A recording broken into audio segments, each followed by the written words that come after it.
Mesdames, Messieurs, bonjour. Nous sommes ce matin au cœur de la protection civile en Côte d'Ivoire. Politics donne la parole au directeur général de l'Office national de protection civile de ce pays frère. Gabin Amankou Kassi, que nous retrouvons dans ses bureaux à Abidjan, a été décoré le mercredi 21 juin 2023 dans l'ordre du mérite de la fonction publique. C'était au cours d'une cérémonie organisée en l'honneur des fonctionnaires et agents de l'État ivoirien par le ministre de la fonction publique. Cela s'est passé dans la salle des conférences de la Caisse. Monsieur le directeur général, merci de vous joindre à nous. De Yaoundé, on est tenté de vous demander quel temps fait-il à Abidjan en ce moment. Je voudrais indiquer qu'il fait très beau à Abidjan en ce moment. Nous avions eu quelques velléités de pluie, mais qui se sont vite apaisées. Et en ce moment, en entendant de rentrer dans la grande saison des pluies, il fait très beau à Abidjan. Au sens de l'Organisation internationale de protection civile et de manière globale, la protection civile s'entend ici l'assistance à la population face aux risques de catastrophes de toute nature. La protection s'entend aussi la prévention, notamment l'information, la formation, la prévision, la préparation face aux catastrophes. Dans votre pays, c'est la même perspective ? Mais la protection civile en Côte d'Ivoire, c'est d'abord deux groupements, un groupement de pompiers civils et un groupement aussi de pompiers militaires, auxquels se greffent d'autres acteurs de la société civile que sont les secouristes. Mais la protection civile aussi en Côte d'Ivoire, c'est 30 casernes de pompiers civils à l'intérieur du pays. Et puis autour d'Abidjan, Abidjan et quelques grandes villes, il y a aussi 8 casernes contrôlées par les pompiers militaires. Et ce n'est pas tout. La protection civile en Côte d'Ivoire, c'est prévenir, secourir, former. Et donc la protection civile a pour vocation de prévenir tous les risques civils et aussi d'organiser des secours et sauvetages en cas de sinistre, en cas d'incendie, mais bien plus de former tous les acteurs sur les sujets, les thématiques de protection civile. Les acteurs, c'est au cœur même des populations. Ce sont les populations que la protection civile de Côte d'Ivoire envisage de former pour les conduire à comprendre le risque, à comprendre le danger, à le prévenir pour ne pas avoir à le subir. Il faut comprendre le danger, le prévenir, à ne pas avoir à le subir. Mais sur le continent, on sait que le phénomène de pluie s'accompagne toujours du risque d'inondation. Il y a eu, on l'a appris à Abidjan, il y a quelques jours, une réunion du comité interministériel qui s'occupait donc de la préparation, de la gestion des pluies. 9 membres du gouvernement étaient autour du ministre de l'Intérieur. Qu'est-ce qu'on retient finalement de cette action qui est un tout petit peu une action préventive? Oui, il faut dire que la question des pluies avec sa conséquence d'inondation n'épargne pas la Côte d'Ivoire comme l'ensemble des pays d'Afrique. Mais la particularité pour la Côte d'Ivoire cette année, c'est que sur instruction du président de la République et du Premier ministre, le comité interministériel des crises, qui est dirigé par le ministre de l'Intérieur, s'est réuni le 2 mai pour commencer à préparer les populations, à préparer les acteurs, à apporter la riposte cette année aux effets néfastes des pluies.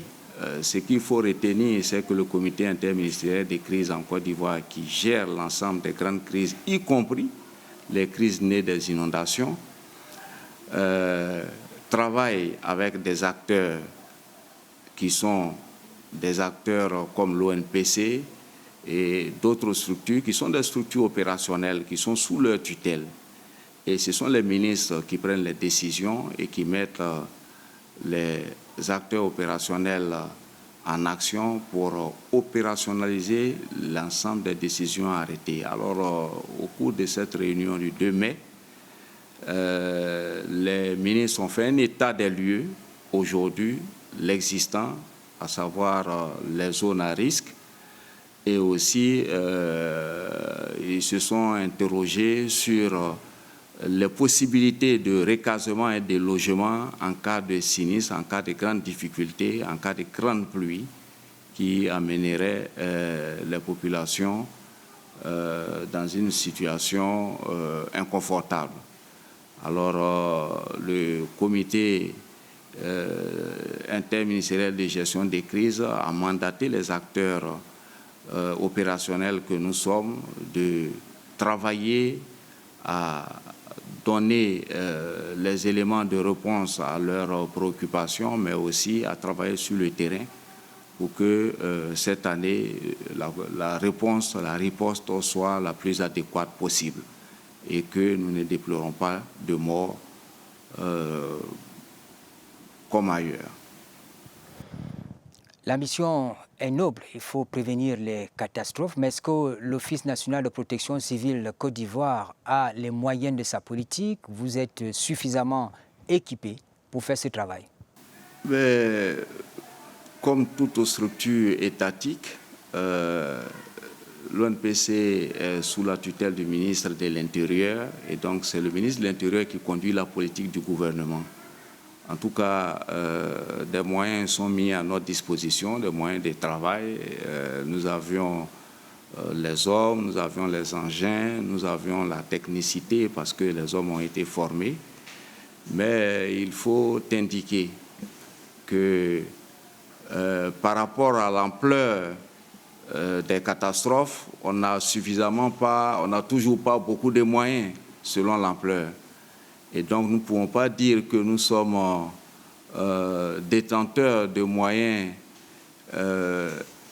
exceptionnels, mais il faut dire que pour renforcer nos moyens, le ministre de l'Intérieur nous a mis en mission.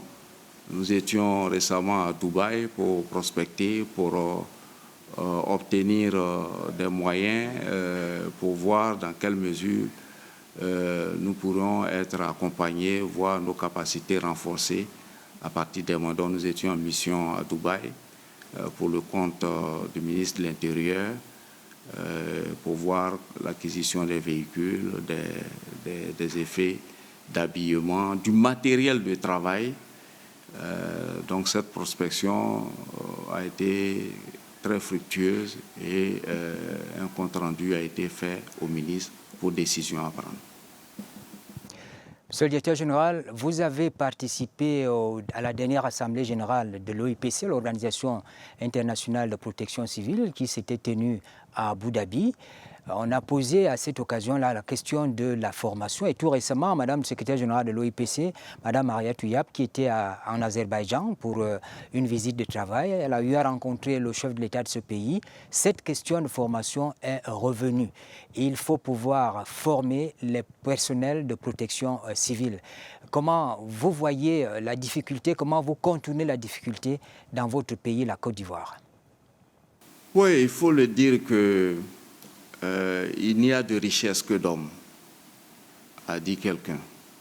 Mais si vous avez le matériel, si vous avez les engins et que vous n'avez pas les hommes bien formés, les hommes mis dans les conditions de travail, vous ne pouvez pas obtenir le meilleur d'eux.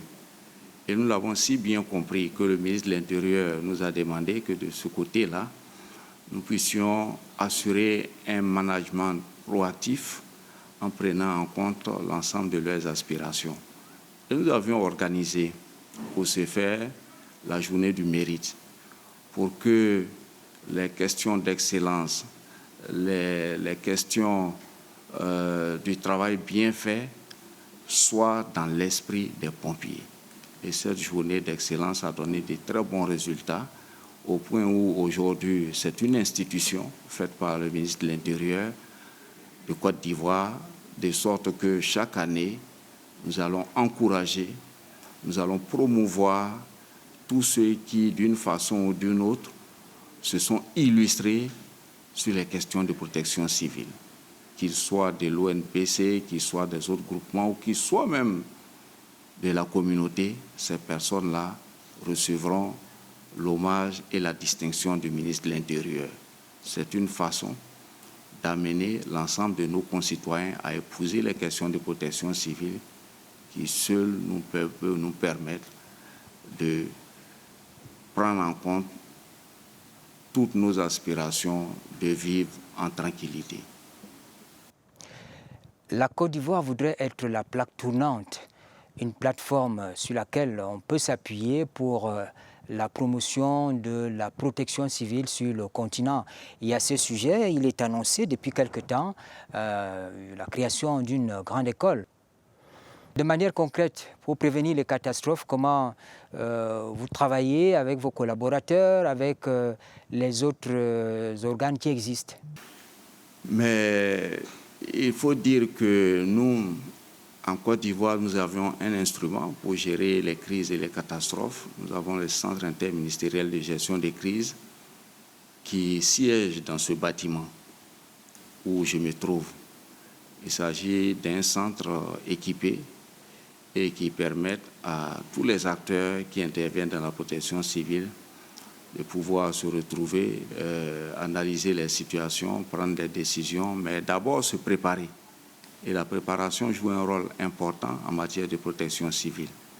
Nous avions donc l'honneur d'accueillir ce matin, dans le cadre de Politics, Gabin Amankoukassi, qui est le directeur général de l'Office national de protection civile de Côte d'Ivoire. Il a été décoré, je le rappelle, le mercredi 21 juin 2023, dans le cadre de l'ordre du mérite de la fonction publique dans ce pays. Nous parlions justement des questions de protection civile dans son pays, sur le continent, les perspectives en termes de formation et d'équipement des structures existantes. Mesdames, Messieurs, merci de nous avoir suivis. Bonne suite des programmes sur la CRTV.